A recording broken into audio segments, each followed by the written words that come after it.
സംസ്ഥാന സർക്കാരിന്റെ പഞ്ചായത്തിലൊരു കളിക്കളം പദ്ധതി രാഷ്ട്രീയ വിരോധത്താൽ നടപ്പാക്കാതെ യു.ഡി.എഫ് ഭരിക്കുന്ന കോഴിക്കോട് തിരുവള്ളൂർ ഗ്രാമപഞ്ചായത്ത് കുട്ടികളുടെയും യുവാക്കളുടെയും കായിക സ്വപ്നങ്ങൾക്ക് വിലങ്ങുതടിയായി നിൽക്കുന്ന യു.ഡി.എഫ് ഭരണസമിതിക്കെതിരെ പ്രതിഷേധം ശക്തമാണ്.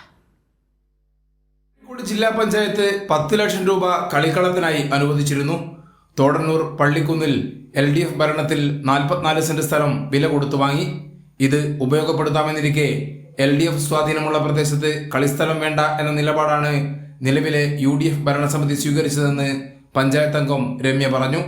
ഒരു വികസന പ്രവർത്തനം എന്ന് പറയുമ്പോൾ ഏത് ഫണ്ട് കിട്ടിയാലും ജില്ലാ പഞ്ചായത്താലും MLA MP ഏത് ഫണ്ട് കിട്ടിയാലും അത് ഉപയോഗപ്പെടുത്തിയിട്ട് നല്ല രീതിയിലുള്ള വികസന പ്രവർത്തനം നടത്തുന്നതിന് പകരം അത് തടയുന്ന ഒരു സമീപനമാണ് UDFൻ്റെ നേതൃത്വത്തിൻ്റെ ഭാഗത്തുനിന്ന് ഉണ്ടായിട്ടുള്ളത്. അത് ഒരു തരത്തിലും നമുക്ക് അതിനോട് യോജിക്കാൻ പറ്റാത്തതുകൊണ്ട് തന്നെ ഞങ്ങൾ 9 അംഗങ്ങൾ വിയോജനക്കുറിപ്പ് രേഖപ്പെടുത്തിയിട്ടുണ്ട്. UDF ഭരണസമിതി തിരുവള്ളൂരിൽ 3 മീറ്റർ വീതിയിൽ 8 തട്ടുകളിലായുള്ള സ്ഥലമാണ് കളിസ്ഥലത്തിനായി കണ്ടെത്തിയത്. വലിയ തുക നൽകി ജനകീയ കമ്മിറ്റി രൂപീകരിച്ച് പിരിവ് നടത്തി വാങ്ങാനാണ് ശ്രമം.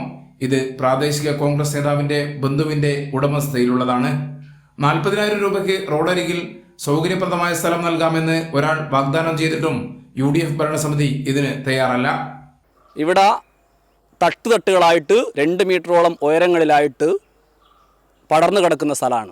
ഒരു കാരണവശാലും കളിസ്ഥലം ഉണ്ടാക്കാൻ അനുയോജ്യമല്ലാത്ത സ്ഥലത്താണ് 30,000 രൂപയോളം വില വരുന്ന സെൻറ്റിന് വില വരുന്ന സ്ഥലത്ത് 61,000 രൂപയോളം കൊടുത്ത് സ്ഥലം വാങ്ങാൻ വേണ്ടിയിട്ട് ഈ ഭരണസമിതി ശ്രമിക്കുകയാണ്.